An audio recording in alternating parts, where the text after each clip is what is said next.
It was supposed to be an easy, upbeat morning for Live with Kelly and Mark.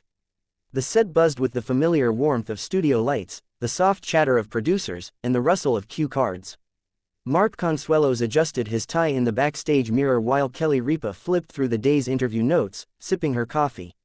On paper, the guest lineup looked harmless enough, and at the top of the list was Meghan Markle. Meghan's appearance had been heavily promoted. The producers billed it as a candid chat about her new charity initiative and an upcoming documentary series. But there were whispers in the control room. She had arrived 45 minutes late, trailed by a PR entourage so large it barely fit in the dressing room, and was already making adjustments to the pre-approved topics. When she finally stepped onto the set, Meghan's presence was undeniable. Dressed in a sleek cream blazer over a silk blouse, her smile seemed perfectly camera-ready, but it didn't quite reach her eyes. Mark greeted her with his usual easy charm, but Kelly noticed the stiffness in her handshake.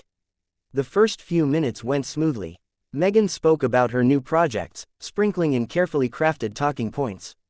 But when Kelly tried to pivot the conversation towards some recent controversies, a charity funding dispute that had made headlines, Meghan's expression changed.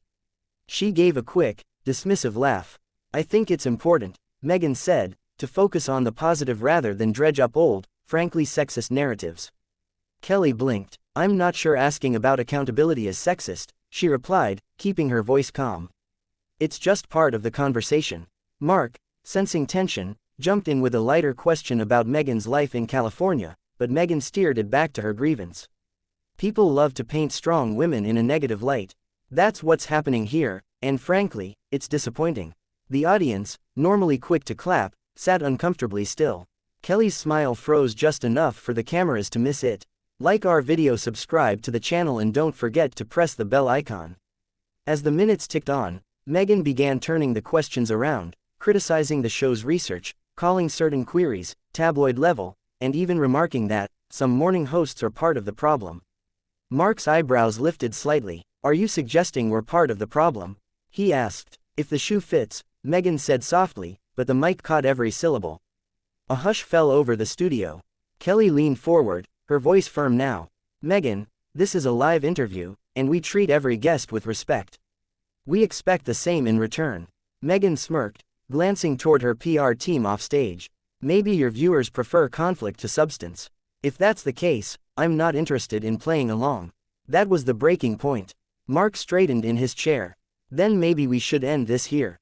The control room went into a frenzy, but Kelly didn't hesitate.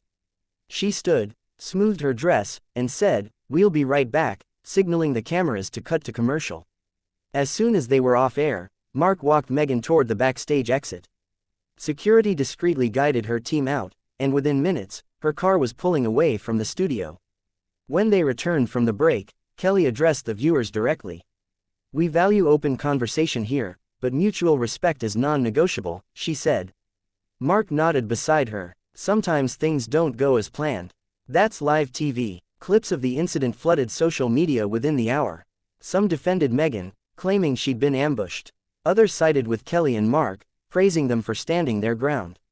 By evening, headlines read, "Meghan Markle walks out of live interview after tense exchange with Kelly Ripa and Mark Consuelos." The next morning, the show's ratings spiked, but the air still carried the faint, electric charge of what had happened.